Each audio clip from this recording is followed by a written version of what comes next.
we've had this virus infection. Still, we have 36 new deaths. And of course, insofar as recovery is concerned, there are about 12,123 in all. Sir, is it true that there were no separate rooms or beds where the patients could actually recuperate while practicing social distancing? Well, insofar as that claim is concerned, this is untrue. We already have issued a press statement insofar as the current status of the Kiangan billeting and transit quarters concerned. This actually has already been addressed even before that interview done on a police officer. Right now, we have actually a makeshift facility that is co-located with the Kiangan billeting. It is a makeshift area. Supposedly, this is being used for lawn tennis and taekwondo sports. But this is now being used purposely for 105-bed capacity as quarantine facility for those asymptomatic cases. Sir, there are reports meanwhile that even those who were still waiting for their swab test results were also placed in the isolation facility where COVID patients are also staying. How true is this? Well, we have to understand that this Kiangan Emergency Treatment Facility serves as a primary quarantine facility for those personnel who are being treated inside Camp Crame. And we also have to share with the public the fact that some of the families also are with police personnel who were infected with the virus, and that they also turned out positive as well. And there are some LGU employees also who are taking advantage of the facility for assessment of their own condition.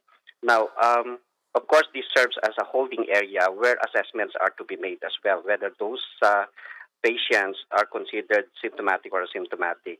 And once they are found to be symptomatic, they are referred to the NCR Police and the Southern Police District hospitals that we have, as well as other government hospitals that are available. Sir, how does the department plan to deal with the surge in infections among police personnel?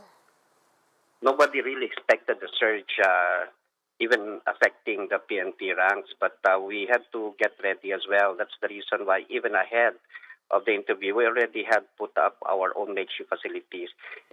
We also have been coordinating with different establishments insofar as availing of the services insofar as quarantine facilities are concerned. We have touched base with different LGUs. We understand that there really are problems with regard to having these quarantine facilities provided for our police personnel, but we're doing our level best, and we have been doing this right now. So based on your studies, why is there a sudden surge in cases in the PNP? Well, the variants perhaps may have had basis for the surge in the infections. But of course, our doctors are already looking at how these variants came into infecting our police personnel within Camp Crame. We have to understand that Camp Crame happens to be providing services to a lot of people. And we are hoping, because of the instructions coming from no less than the Chief PNP himself, we would be able to reduce this within the next 2 weeks because of the measures that we are actually imposing. Thank you, sir, for your time, and stay safe. That's PNP spokesperson Ildebrandi Usana. Convicted rapist, murderer, and former Calauan, Laguna Mayor Antonio Sanchez died this morning. The Corrections Bureau confirmed that Sanchez was declared dead on arrival at the Bilibid Hospital. Sanchez was rushed to the facility after he was found unresponsive in his cell.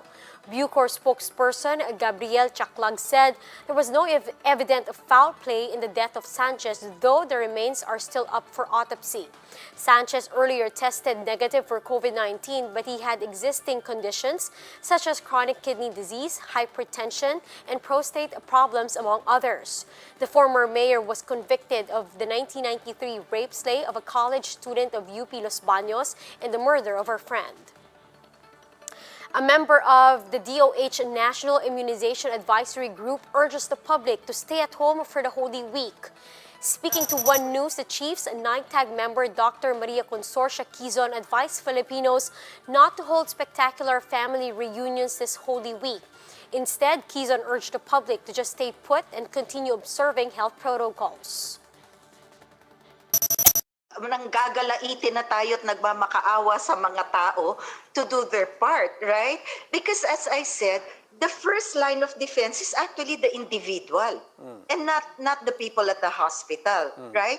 So if all of us are going to do our part, especially now, no, for me, lockdown or no lockdown, quarantine or no quarantine, if you have no business going outside, please don't do so.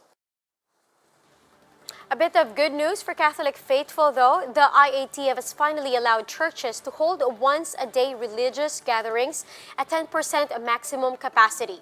Meanwhile, outdoor gatherings remain prohibited. Marlene Alcaide with the details. Manila Cathedral is now preparing for the Holy Week. Religious gatherings will push through in the NCR Plus bubble after all, although at limited capacity. In the IATF's latest resolution, churches may hold physical masses or worship services once a day from April 1 to 4. Only 10% capacity is allowed. Churches are encouraged to have a reservation system. Mass gatherings, even outside the church, are still prohibited. Recorded music is urged to avoid live singing during Mass. Inatasan ng local barangay units at local units ng PNP na ipatupad ang nasabing mga protocols. The CBCP welcomes the development. It assures observance of the new protocols. There will be no opening of churches for Visita Iglesia, and then there will be no passion. So these are activities that attract people. Over in Quiapo Church, only 100 church-goers are allowed inside the Minore Basilica of the Black Nazarene per Mass. Officials are now discussing ways to implement online reservation for Holy Week Masses. They will also prohibit kissing or touching the crucifix. Kami mga pari na lang yung uhugasan na paa. Medyo may mga adjustment lang sa mga liturgical celebration ng simbahan. For Palaspas blessing, the church says this may be done beyond Palm Sunday to avoid an influx of devotees. Manila Police will enforce the Holy Week restrictions. Umuwi na muna kayo. Umuwi na muna kayo. Kung pwede naman, pinapayagan namin kayong makapasok dyan. Wala tayong magiging usapan. So sa ngayon, ang guidance is hindi po pwede yung mga ganitong pagtitipon. Sumunod tayo. Pagpasensyahan nyo muna. Bumalik kayo pag pwede na. Plaza Miranda has also been closed to avoid churchgoers from flocking outside. The public is still encouraged to join church activities online for the time being. For News 5, Marlene Alcaide, we are One News. And here are the latest developments inside the NCR Plus bubble. Marikina Mayor Marcy Teodoro has introduced a reverse isolation strategy in its ongoing battle with COVID-19. In households where there are more COVID-positive residents than COVID-negative ones, it's the household members who are negative for COVID-19 who will be brought to quarantine facilities. This is due to the increase in household transmission of the virus. The measure is resorted as the city can no longer prepare more isolation facilities for COVID-19 patients. Meanwhile, the city government of San Juan is set to open new quarantine facilities to accommodate the rapidly increasing number of COVID-19 patients.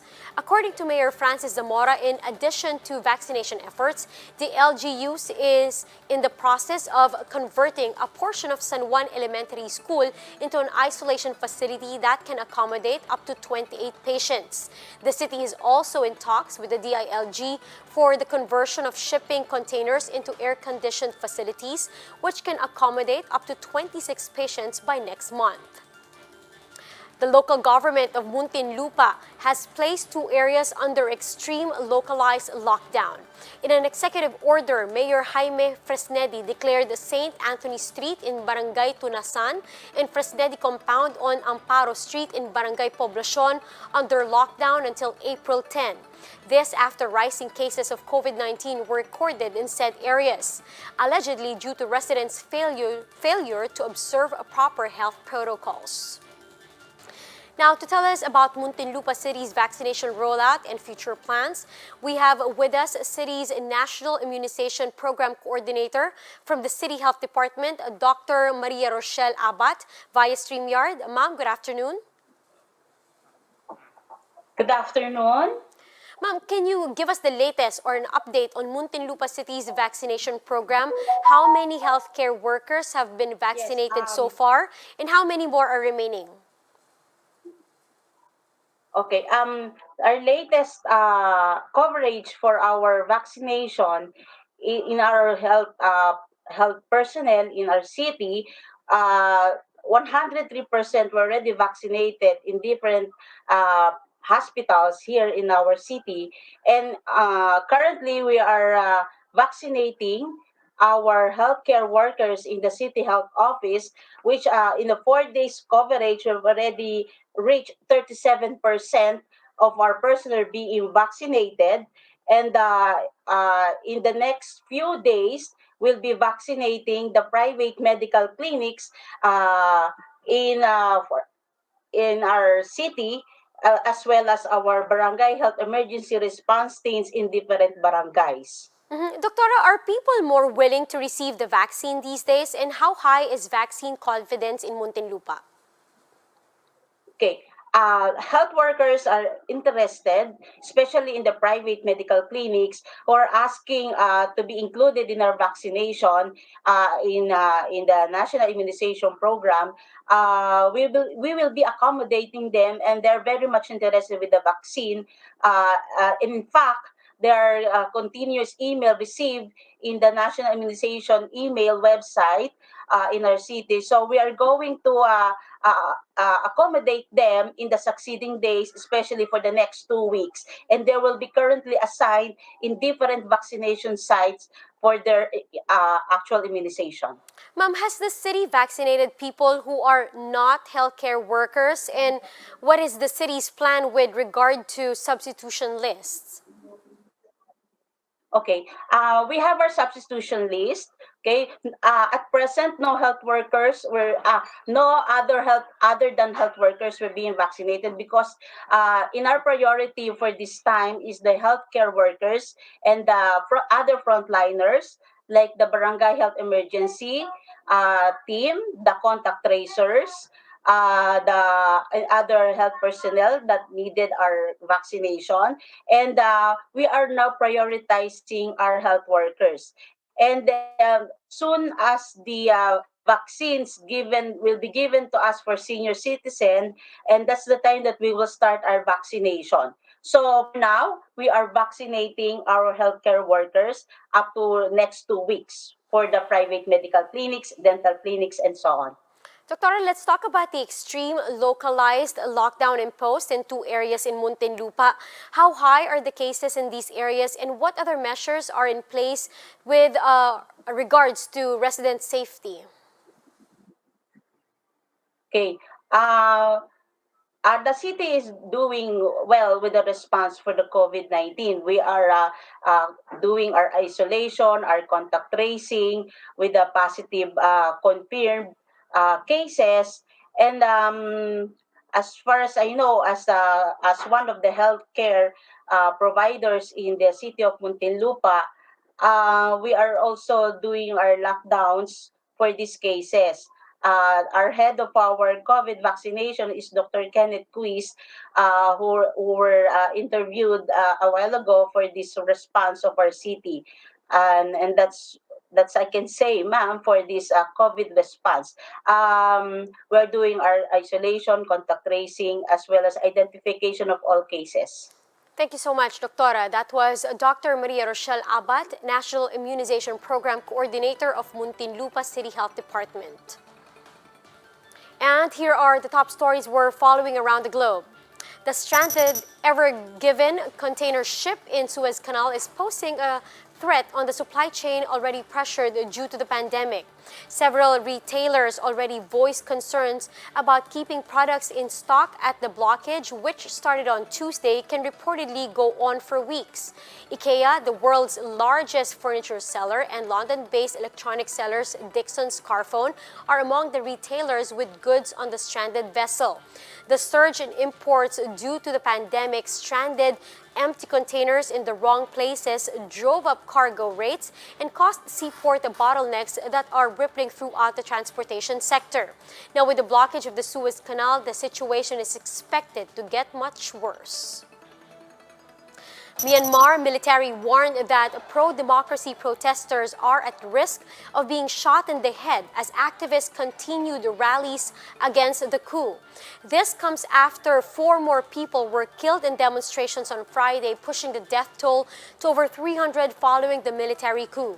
A broadcast on the Myanmar's state-run TV news channel said that protesters should learn from the tragedy of earlier ugly deaths. However, it did not specify if security forces were actually given shoot-to-kill orders.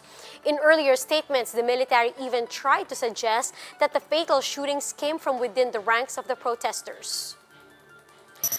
The World Health Organization calls for donations of 100 million COVID-19 vaccines so that every country can start their vaccination rollout within the first 100 days of 2021. WHO Chief Tedros Ghebreyesus said that the mad rush of several countries to secure shots for their own citizens has delayed deliveries that COVAX facility had been counting on. Tedros urged said countries to donate their spare doses to the COVAX facility.